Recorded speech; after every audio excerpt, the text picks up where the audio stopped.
For Hindi story collection, subscribe this channel and press the bell icon for all notifications. नमस्कार, मैं हूँ पिया सिंह और आपके लिए लेकर आती हूँ ढेर सारी कहानियाँ। आज की जो मैं आपको कहानी सुनाने जा रही हूँ, इसका नाम है घर की इज्जत और इस कहानी की लेखिका है डॉक्टर सरला सिंह।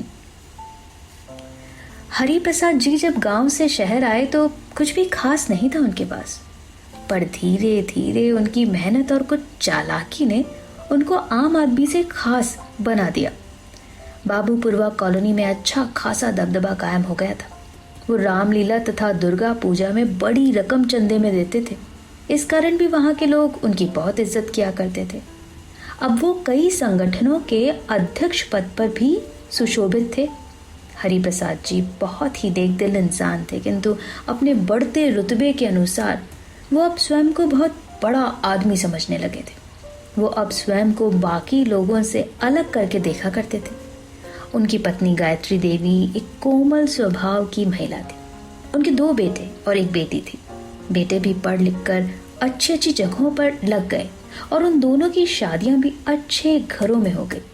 हरि प्रसाद जी की सबसे छोटी लड़की काजल इंटर कर रही थी। काजल को अपने भाइयों और पिता पर बहुत ही घमंड था। उसे लगता था कि उसके सारे ही जायज और नाजायज मांगों को उसके भाई व पिता अवश्य पूरा करेंगे। किसी से भी लड़ जाना और किसी को भी पीट देना उसकी आदत में शुमार हो गया था। कॉलेज की सभी लड़कियां उससे बच के रहना पसंद करती थी। विद्यालय से काजल की शिकायत ज्यादातर उसके घर जाती रहती, पर उसके माँ पिता भाई सभी हंसकर टाल दिया करते थे। मैडम, काजल अभी बच्ची है, धीरे धीरे उसे अकल आ जाएगी। आप देख लीजिए और उसे समझाइए। मैंने उसे बहुत समझाया पर वो मानती ही नहीं। मैं भी मजबूर हूँ, अन्यथा मैं आपके पास इसकी शिकायत नहीं भेजती। जानता हूँ मैम। अच्छा बताइए, अब की बार आपके ऑफिस के लिए कुर्सियाँ भिजवा दूँ? अरे इसकी क्या ज़रूरत है, आप तो विद्यालय के लिए कुछ ना कुछ करते ही रहते हैं। वो तो मेरा कर्तव्य है। ठीक है तो मैडम जी, मैं कल 12 कुर्सियाँ भिजवा रहा हूँ। कहते हुए काजल का भाई विशाल मुस्कुराते हुए ऑफिस से बाहर निकल गया। उन्होंने एक बार भी काजल को डांटने या समझाने की जहमत नहीं उठाई और काजल की हरकतों में और भी इजाफा हो गया था। काजल के चाचा चाची उसके घर से 4 किलोमीटर दूर ही रहते थे। काजल हर शनिवार को छुट्टी के बाद चाची जी के पास चली जाती थी और फिर सोमवार को ही वहीं से विद्यालय जाती और वहां से अपने घर। चाची जी के घर इसी बीच उसके दूर का भाई सुरेश नौकरी की तलाश में आया। काजल को देखकर उनके मन में खोट उत्पन्न हो गया। उसे ये भी नहीं लगा कि वो रिश्तेदार है उसका। पहले तो धीरे धीरे उसने काजल की तारीफ करनी चालू की। काजल कितनी अच्छी है, पढ़ने में भी तेज, बात करने में भी तेज। प्राय वह काजल को सुनाते हुए अपनी बहन से जानबूझकर कहता। वो मन ही मन डरता तो था कि अगर काजल का मूड खराब हुआ तो वो उसे पीट पाट देगी, पर था वो बहुत ही ढीठ टाइप का इंसान। धीरे धीरे उसने काजल को अपनी चिकनी चुपड़ी बातों से बहला ही दिया। अब वो उसके साथ ज्यादा से ज्यादा समय बिताने लगा। कभी कैरम खेलने के बहाने तो कभी उसे वो स्कूटी सिखाने, कभी कोई जगह दिखाने के बहाने तलाशता ही रहता। काजल, चल तुझे स्कूटी चलाना सिखाता हूँ। साइकिल तो तू चला ही लेती है, स्कूटी तो तू 2 दिन में ही सीख लेगी। सुरेश ने काजल से कहा। चलो फिर मैं पापा से स्कूटी खरीदवा लूंगी। 4 दिनों में ही काजल को स्कूटी चलाना आ गया, पर इन्हीं दिनों में वो सुरेश की तरफ भी आकर्षित हो चुकी थी। काजल, तू मुझे बहुत अच्छी लगती है। उसने काजल को अपनी तरफ आकर्षित होते देखा तो अपनी चाल चली दी। पर तुम तो मेरे रिश्तेदार लगते हो, काजल ने मासूमियत से कहा। अरे नहीं, मैं इनका कोई सगा भाई थोड़ा ना हूँ, तेरा रिश्तेदार कैसे लगा? मैं तो इनके बहुत ही दूर की रिश्तेदारी में आता हूँ ना। हमारी तो शादी भी हो सकती है। सुरेश ने जब यही बात अपनी बहन से कहा तो उन्होंने पहले तो उसको समझाया और जब उसकी समझ में नहीं आया तो अपने घर जाने के लिए कह दिया।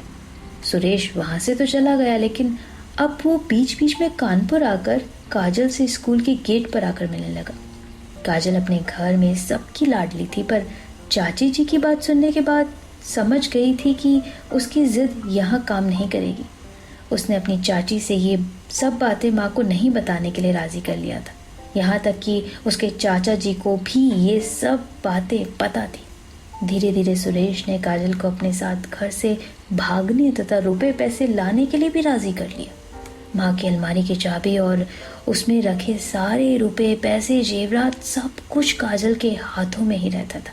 एक दिन जब घर में सभी लोग सो रहे थे, काजल ने एक बैग में रुपए पैसे और जेवरात रखे और सुरेश के साथ आगरा भाग गई।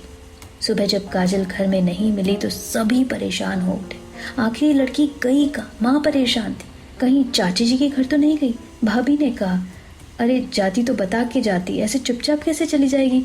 फिर भी चाचा जी से पता किया गया तो उन्होंने इनकार कर दिया। वो उसी समय अपने जेठ के घर पहुंची। वहां जाकर उन्होंने काजल और सुरेश की पूरी कहानी उनको सुना दी। फिर तुमने इतनी बड़ी बात मुझसे क्यों नहीं बताई? क्या करती दीदी, काजल ने कसम खाई थी कि अब वो ऐसा कोई काम नहीं करेगी और मैंने सुरेश को भी उसी समय अपने घर से निकाल दिया था। काजल की माँ ने जब अपनी अलमारी खोली और भी सन्नाटे में आ गई।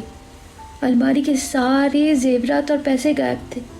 सबने आपस में सलाह की, अगर कोई काजल के बारे में पूछे तो यही बताना कि वो अपनी नानी के यहाँ गई है और वहीं से बीए कर रही है। सब ने वैसा ही किया, कोई रिपोर्ट नहीं की गई। उन लोगों ने उसे मृत ही समझ लिया। करीब 2 साल बाद जब सारे रुपए पैसे और जेवर खत्म हो गए तब सुरेश ने काजल से कहा, चलो अपने माँ बाप से कहो कि वो हमारी शादी कर दें, ऐसे हम लोग भला कब तक रहेंगे। कब से कह रही हूँ, चलो कोर्ट में शादी कर लेते हैं, पर तुम तो सुन ही नहीं रहे हो, ना तो कोई काम धंधा ही कर रहे हो। अब तो तीसरा सदस्य भी आने वाला है। इसलिए तो कह रहा हूँ कि अब तक तुम्हारे माँ बाप और भाइयों का गुस्सा ठंडा हो गया होगा। चलो उनसे कहो कि अब हमारी शादी कर दें। मम्मी पापा के पास नहीं, चाची जी के घर पर चलेंगे और वहीं पर मम्मी पापा और भाई को बुला लेंगे, काजल ने कहा।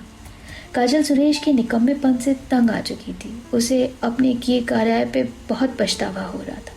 फिर भी वो मन महसूस कर शादी के लिए तैयार थी। लाल लाल साड़ी, मांग में सिंदूर, माथे पर बड़ी सी लाल बिंदी, हाथों में चूड़ियाँ, गले में मंगलसूत्र पहने। एक दिन काजल सुबह सुबह ही अपनी चाची जी के दरवाजे पर खड़ी थी और उसके पीछे सुरेश अटैची पकड़े खड़ा था।